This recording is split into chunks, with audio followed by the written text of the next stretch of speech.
El aporte de Lea es esencial porque es verdad que con ese minuto a minuto en el que estamos viviendo en los últimos días en la Argentina, se nos escapan algunos avances, algunas decisiones, algunos debates que sin embargo hacen a la Argentina productiva. Ahora en este contexto de reforma laboral y en un escenario que vuelve a poner en discusión derecho, representación y modelo de país, hoy vamos a poner el ojo en un actor central del mundo del trabajo y también fundacional del periodismo, que son los sindicatos.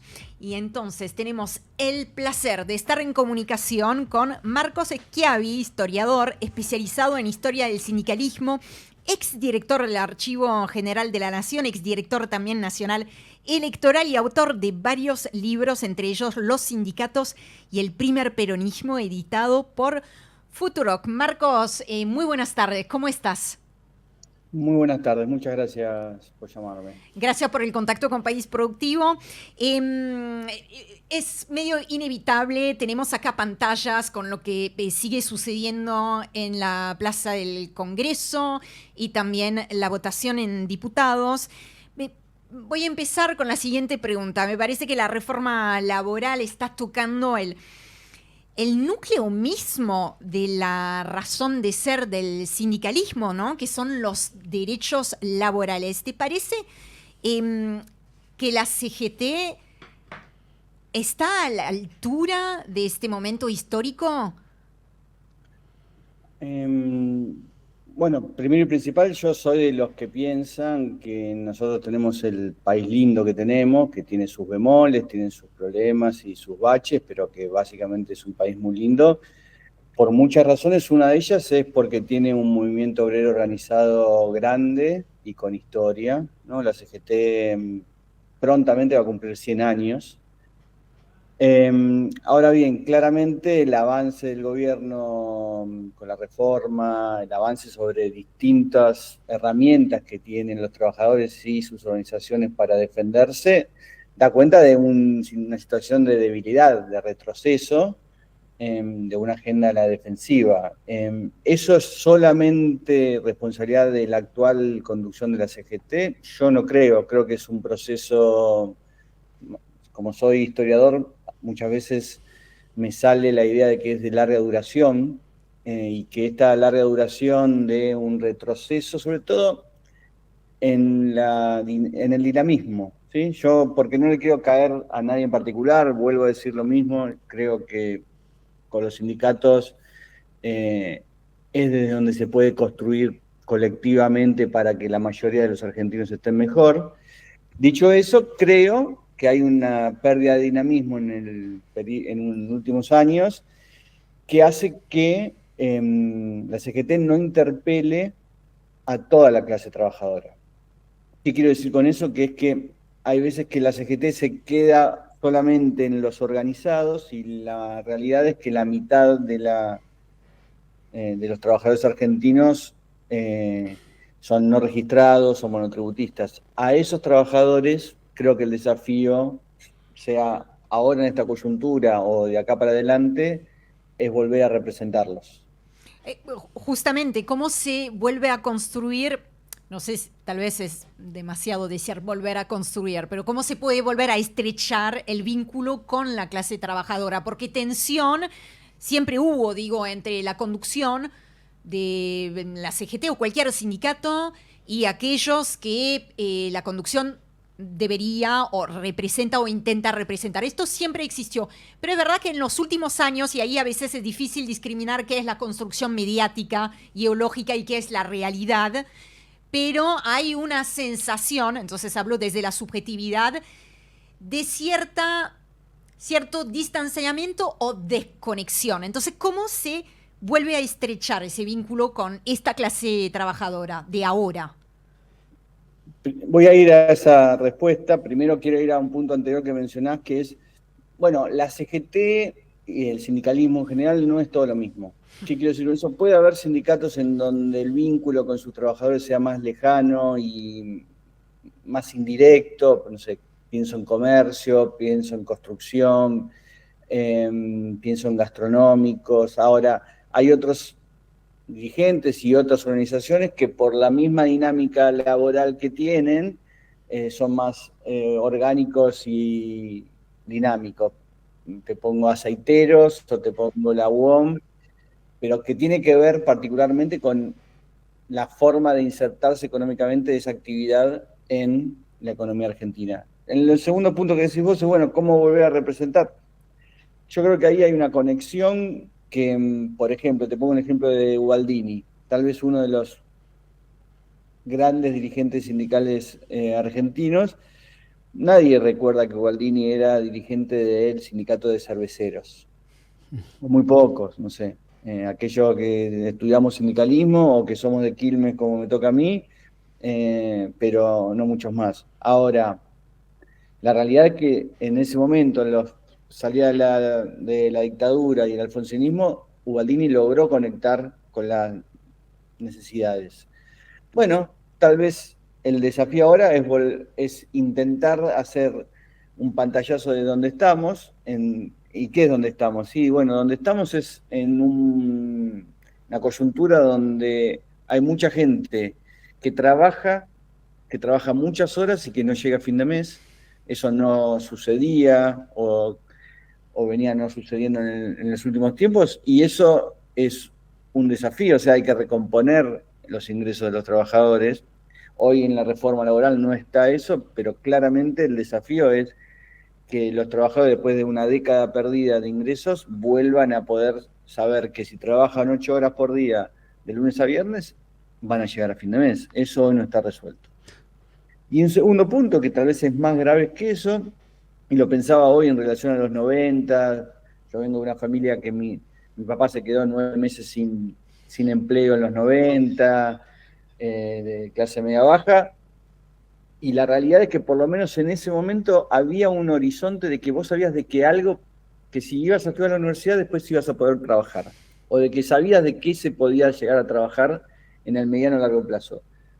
Hoy eso no está claro, ¿no? Hoy creo que este es el primer gobierno que no se preocupa por decirle, sobre todo a los ciudadanos de las grandes urbes, de los grandes conurbanos, de qué van a trabajar. Claro. Y esos dos puntos, el futuro del trabajo y la coyuntura donde el ingreso no alcanza, sin duda tiene que unir lo diferente. Porque usted me puede decir, bueno, es diferente el de Rappi que el de la UOM y es diferente el camionero que el trabajador rural. Pero al final del camino hay un mínimo común denominador, que es ellos lo único que tienen es su trabajo y ese trabajo se vende a alguien que lo paga y que hoy en día lo está pagando poco. Y eso hace que sus condiciones de vida sean malas y su futuro sea incierto. Creo que ahí hay un mínimo común desde donde se puede conectar más allá de la heterogeneidad. Marcos, ¿cómo estás? Aldo te saluda. Hola, ¿cómo andas? Bien, yo un poco repasando mi estudio de historia. La CGT, como dijiste, tiene más de 100 años, o sea, es anterior al surgimiento del peronismo. De hecho, la operación más interesante de Perón es aliarse o tomar a la institución CGT y transformarla en movimiento vertebral, los trabajadores con la central organizada en esos. Previamente a eso, creo que lo leí en un libro de Julio Godio, si no me equivoco, que hizo la historia del sindicalismo, en los grandes debates por los sindicatos o por rama, por empresa, que ya quedó saldada en la época antes de la constitución del peronismo, ¿no? El sindicato único. En el 74, recién a la vuelta de Perón, vuelve una rediscusión de los convenios colectivos bastante fuerte, se vuelve a ordenar, que son los convenios que todavía de cierta manera nos rigen, con esta falsa idea de la modernización que viene por el desarme de los convenios. Pero hay una cosa que a mí me preocupa porque sí sería una ruptura. Primero, que siempre arriba de la CGT hubo una cabeza un líder que organizaba todo el movimiento y la CGT era parte. Pero segundo, dentro de este proceso también yo veo esto del intento de la ruptura del sindicato único. Y yo te hablo como empresario, para mí sería un desastre que no haya un sindicato único y que haya negociación por empresa. ¿Vos crees que esa discusión falta claridad en el empresariado, no en el movimiento obrero, ¿no? Te estoy poniendo solo en los que están dentro de los convenios que todavía existen, ¿no? Pero ¿crees que hay como una disociación o falta de claridad en eso? Yo creo que el desconcierto sobre qué se produce y cómo se trabaja en Argentina no es solamente del sindicalismo. Yo creo que, bueno, lo estamos viendo, ¿no? O sea, un empresariado que de manera, no quiero decir homogénea porque nunca hay homogeneidad, pero sí mayoritaria, apoya medidas que en el mediano o largo plazo pueden hacer que dejen de ser empresarios. Vamos a ponerlo en esos términos. Con respecto a lo que decís del modelo sindical y la forma, yo creo que ahí hay un punto que es interesante para repensar, que es la CGT de 1930, la que se conforma en 1930, se conforma en oposición a otros sindicatos que eran más anarquistas, sí, sobre todo anarquistas, y había una discusión sobre el modelo sindical que tenía que ver con el cambio de cómo se estaba produciendo en Argentina. Eso hizo que se generara una modernización, sí, en ese momento la modernización, luego la segunda posguerra, pero lo que era moderno en 1945, 80 años después, puede bien no ser moderno, claramente puede no ser moderno, y el desafío no es atarse para siempre a un status quo, sí reconocer que lo que nos trajo hasta acá es un modelo sindical fuerte, pero sin duda, si las formas de producción cambian, las formas de organización tal vez cambien. No estoy diciendo tirar por la ventana todo lo hecho, sino que claramente la forma de organizarse de los trabajadores que van a una fábrica todos los días, 8 horas, se encuentran en el comedor, salen y se toman el mismo colectivo, no es lo mismo que los trabajadores que hacen home office o los trabajadores que trabajan en una aplicación o etcétera, etcétera, etcétera. Entonces, como un primer punto para mencionarte ahí es, yo no creo que haya que tenerle miedo a los cambios en las formas, porque finalmente el objetivo central es organizar a los desorganizados, es organizar a los trabajadores que no vayan de a uno a negociar en condiciones desventajosas. En relación a los sindicatos únicos y los sindicatos por empresa, yo creo que ahí va a depender mucho de la dinámica que tome el conflicto laboral, vamos a poner en esos términos. Un sindicato por empresa puede ser un sindicato muy apegado a la conducción empresarial o puede convertirse en lo que se convirtió en los sindicatos cordobeses de los 70, en la vanguardia revolucionaria del 73, del 69 al 73. Sí, yo creo que va a desorganizar y creo que la previsibilidad que piden cierto empresariado, rompiendo el sindicato por rama, no se va a construir. No ese es el camino para generar la previsibilidad que necesitan las inversiones, supuestamente. Poniendo ahora el foco más específicamente en esa lectura, ese diagnóstico que nos estás compartiendo sobre el peronismo, quiero entender que el primer peronismo se estructuró sobre una alianza muy sólida con el movimiento obrero. ¿Qué cambió en esa relación, poniéndole justamente esa perspectiva histórica y pensando también en esa perspectiva histórica a la imagen que tuvimos hoy de algunos gobernadores, de algunos diputados, dándole el quórum, ¿no?, al gobierno para avanzar en esa reforma laboral muy regresiva? ¿Es una crisis coyuntural o estamos ante una transformación mucho más profunda de ese vínculo? Yo creo que no hay peronismo sin sindicatos, vamos a poner esos términos. Ha habido sindicatos sin peronismo, sí, pero peronismo sin sindicatos no. Los peronismos más interesantes condujeron expresiones sindicales ya lanzadas y con una agenda a la ofensiva, ¿sí? O sea, tanto lo que se habla en el 45 como lo que se habla en el 2003, había una agenda previa que la conducción política transformó y supo entender y aplicar. Creo que hoy la dinámica en la que estamos es de vuelta defensiva y creo que el desafío, aunque estemos ante una derrota, aunque estemos a una semana, 2 semanas o un mes de la aprobación de una ley claramente regresiva de transferencia de ingresos, eso no hay mucha vuelta que darle, o sea, en los planteos incluso más prolijos del oficialismo es: necesitamos que los empresarios ganen más para que los trabajadores puedan llegar a ganar después que lo ganen los empresarios. No, ese es el planteo progre dentro del gobierno, ¿no? Dentro de eso, bueno, tal vez en el momento de derrota sea también un momento de armar una agenda a la ofensiva. ¿Qué significa eso? Bueno, Eso. ¿qué es una agenda a la ofensiva? Y bueno, una agenda a la ofensiva es, si en la Argentina y en el mundo va a haber más productividad, si por cada minuto que trabajas se genera más valor, porque hay más inversiones tecnológicas, más tecnología aplicada, inteligencia artificial, etcétera, etcétera, bueno, eso significa que con menos tiempo se produce más.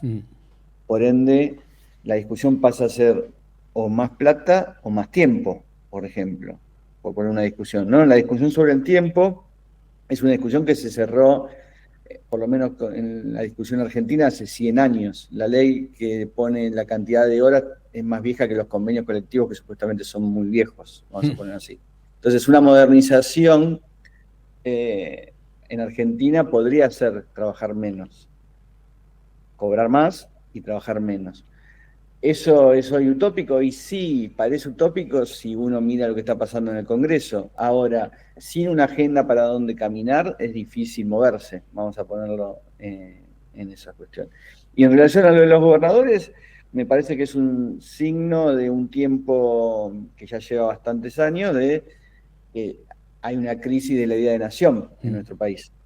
Y esa crisis de la idea de nación, en la idea de que nos sentimos fraternalmente hermanos y hermanas entre un rionegrino y un marplatense, y un salteño y uno de Morón, hace que en el caso de los gobernadores la mirada esté muy puesta en lo que pasa en la provincia y no en lo que pasa en la nación. Eso debilita necesariamente a una expresión política como es el peronismo, que hizo una de sus banderas el proyecto nacional. Bueno, con la nación debilitada es difícil pensar un proyecto nacional.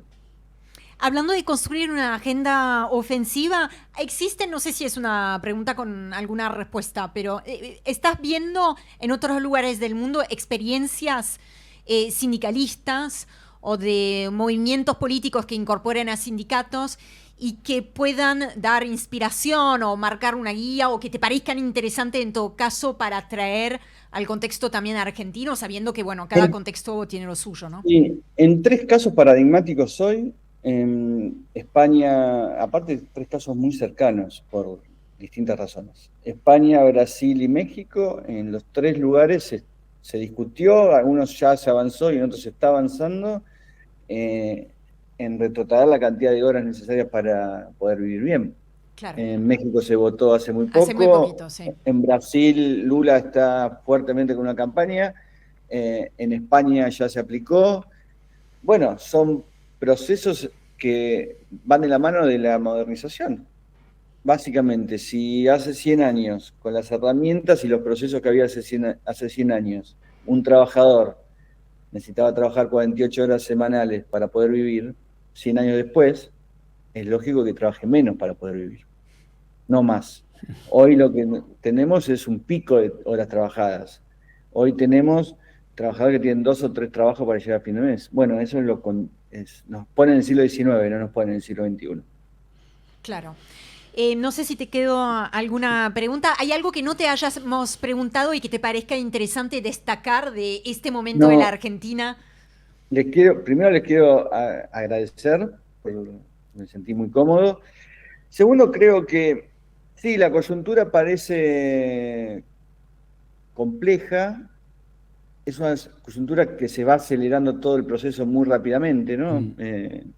Lo que antes tardaba más, hoy parece que en un mes se saca una reforma laboral, que era la reforma que se venían pidiendo desde hace décadas, desde un sector patronal.